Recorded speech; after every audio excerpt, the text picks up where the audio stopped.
जय जने दर्शकों, आपकी होस्ट, आपकी दोस्त श्रुतिका मैं आपके साथ हूं और लेकर आई हूं प्रोग्राम हेल्दी लिविंग। दर्शकों, जैसा कि हम सब जानते हैं कि अगर इस धरती पे कोई ओरिजिनल क्रिएटर है तो वो है प्रकृति। इसके अलावा मनुष्य भी काफी सारे क्रिएशंस करता है, लेकिन जिसका रिलेशन कहीं ना कहीं प्रकृति से जरूर होता है, क्योंकि प्रकृति की बराबरी करना तो हम में से किसी के बस की बात नहीं है। दर्शकों, इस दुनिया में हम जितने भी लोग हैं, हम में बहुत सारी प्रतिभाएं छुपी हैं, लेकिन इसके अलावा इस धरती पे कुछ विलक्षण प्रकार के प्रकृति भी पाए जाते हैं। ऐसे मानव जिनमें ऐसी ऐसी क्षमताएं होती हैं जिसके दम पर वो कुछ ऐसा कर दिखाते हैं जो ना तो कभी किसी ने देखा और ना ही किसी ने जाना, और जिसको हम कहते हैं क्रिएटिविटी।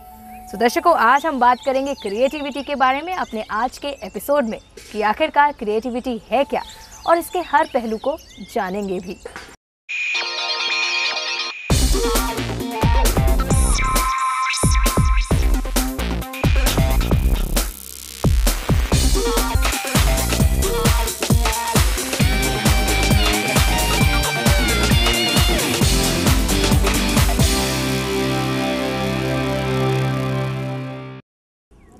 ये पत्ता पेड़ से गिरा, कल को ये फ्लावर्स पेड़ से नीचे गिरेंगे, लेकिन हम में से शायद ही कुछ ही लोग होंगे जो इस पर ध्यान देंगे। ऐसे ही न्यूटन ने इन सब चीज़ों पर ध्यान दिया और सोचा कि आखिर ये चीज़ें नीचे कैसे आती हैं, और इन सब चीज़ों के बारे में इतना सोचा कि उन्होंने लॉ ऑफ ग्रेविटी यानी गुरुत्वाकर्षण का नियम बनाया, जो आज पूरी दुनिया मानती है, जानती है, पहचानती है और इस लॉ को फॉलो करती है।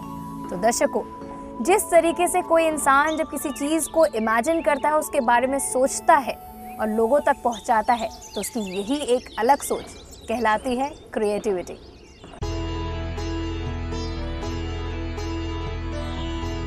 प्रकृति में कुछ भी एक जैसा नहीं होता है। एक ही माता पिता की दो संतानें भी एक जैसी नहीं होती। यहाँ तक कि जुड़वा बच्चों में भी कोई ना कोई अंतर जरूर होता है जो उन्हें एक दूसरे से अलग बनाता है। शायद यही कारण है कि प्रकृति की हर रचना अपने आप में अनूठी और अलग होती है। इसलिए कहा जाता है कि प्रकृति सबसे बड़ी क्रिएटर यानी सृजन करता है। सृजन यानी क्रिएशन, और सृजनकर्ता यानी वो जो अपने चारों तरफ के रिसोर्सेज से किसी ऐसी चीज का सृजन करता है जो उसकी खुद की सोच, उसकी खुद की क्षमता होती है, जिसमें किसी और की नकल नहीं होती और जो सबके लिए सबसे अलग और नई होती है।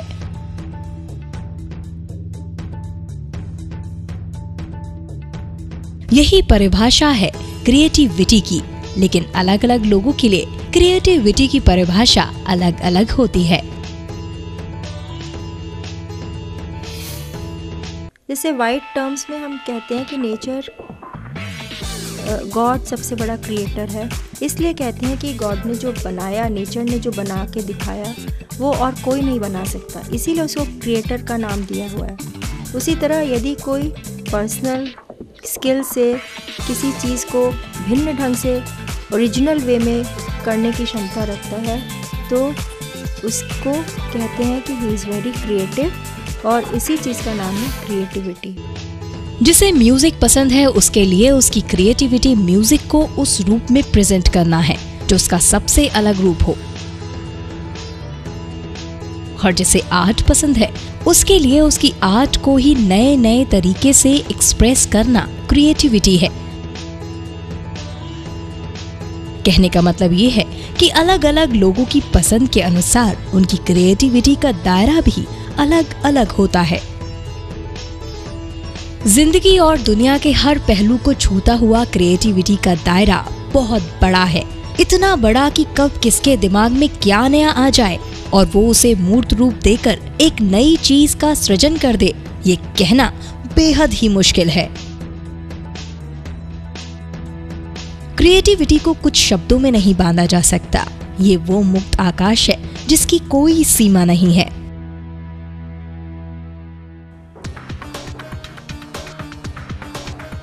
दर्शकों, क्रिएटिविटी एंड इंटेलिजेंस, जैसा कि लोग कहते हैं, सोचते हैं, या फिर मैं कहूँ मानते हैं, आप लोगों को क्या लगता है, क्या क्रिएटिविटी और इंटेलिजेंस का कोई रिलेशन है? लेकिन मैं आपको बता दूं कि there is no relation in between creativity and intelligence. दर्शकों, आप सभी को मैं ये बात बताना चाहूँगी कि जो क्रिएटिविटी होती है और जो इंटेलिजेंस होता है उसमें काफ़ी डिफरेंस होता है। कैसे? क्योंकि इंटेलिजेंस इंसान की बौद्धिक क्षमता होती है और जो क्रिएटिविटी होती है वो एक नई सोच होती है। हालांकि दोनों का रिश्ता हो भी सकता है और नहीं भी, लेकिन ये सारी बात मैं आपको बताने से ज़्यादा दिखाना पसंद करूँगी। तो बेटर आप देखिए और समझिए। क्रिएटिविटी और इंटेलिजेंस का भी एक बड़ा कनेक्शन होता है। किसी भी इंसान में क्रिएटिविटी तब पनपती है जब वो किसी चीज के बारे में गहराई से सोचता है। ऐसा करने से उस चीज के अलग अलग आयाम उभर कर सामने आते हैं और फिर उस चीज का सृजन होता है जो अपने आप में अनूठी और सबसे खास होती है।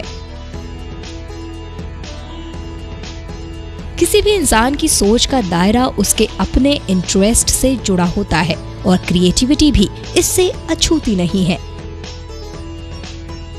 जिस काम में हमें सबसे ज्यादा इंटरेस्ट होता है हम उसी के बारे में सबसे ज्यादा सोचते हैं और कभी कभी वो कर दिखाते हैं जो शायद पहले कभी किसी ने ना किया हो, और हमारी इसी क्रिएशन को नाम मिलता है क्रिएटिविटी का।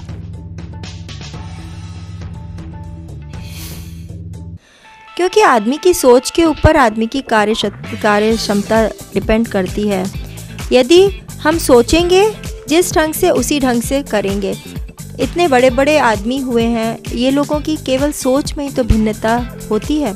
यदि सोच अलग होती है तो उसको करने की क्षमता अलग अलग ढंग से दिखाई देती है। आमतौर पर ऐसा माना जाता है कि जो लोग ज्यादा बुद्धिमान होते हैं सिर्फ वही लोग क्रिएटिव होते हैं, लेकिन ज्यादातर वैज्ञानिकों और बुद्धिजीवियों के इस विषय पर मतभेद देखने को मिलते हैं। कुछ रिसर्चर्स इस तथ्य को सही मानते हैं, लेकिन ज्यादातर रिसर्चर्स का यही मानना है कि इंटेलिजेंस और क्रिएटिविटी का कोई संबंध नहीं है। जरूरी नहीं कि अगर कोई इंसान एजुकेशन फील्ड में बहुत अच्छा परफॉर्म करता है तो उसमें इतनी रचनात्मकता भी हो कि वो कुछ नया सृजन कर सके, और एक साधारण कलाकार भी अपनी कल्पना को वो रूप दे सकता है जो पहले किसी ने सोचा भी ना हो। क्योंकि रचनात्मकता का दायरा इतना बड़ा है कि उसे किसी क्षेत्र विशेष से नहीं बांधा जा सकता, और यही कारण है कि अक्सर लोगों को क्रिएटिविटी के कंसेप्ट के बारे में कंफ्यूजन रहता है। क्रिएटिविटी किसी भी काम में हो सकती है। इसका सबसे बड़ा सिंपल एग्जाम्पल ये है कि अगर किसी हाउसवाइफ को खाना बनाकर उसे अलग और नए अंदाज में सर्व करना पसंद है तो वो भी उसकी एक क्रिएटिविटी ही है। तो देखा आपने कि सिर्फ क्लासरूम में बैठे रहने से या पढ़ते रहने से क्रिएटिविटी नहीं आती, क्योंकि क्रिएटिविटी का रिलेशन आपके इंटेलिजेंस से नहीं है, आपकी इमेजिनेशन से होता है। और मेरे ख्याल से अब तो आपको समझ में आ ही गया होगा कि व्हाट एग्जैक्टली क्रिएटिविटी इज। तो दर्शकों, जिस तरीके से क्रिएटिविटी का रिलेशन इंटेलिजेंस के साथ नहीं है, लेकिन इसका रिलेशन आध्यात्मिकता के साथ कैसे है वो जानेंगे, लेकिन इस छोटे से ब्रेक के बाद। आप बने रहिए हमारे साथ और देखते रहिए हेल्थ।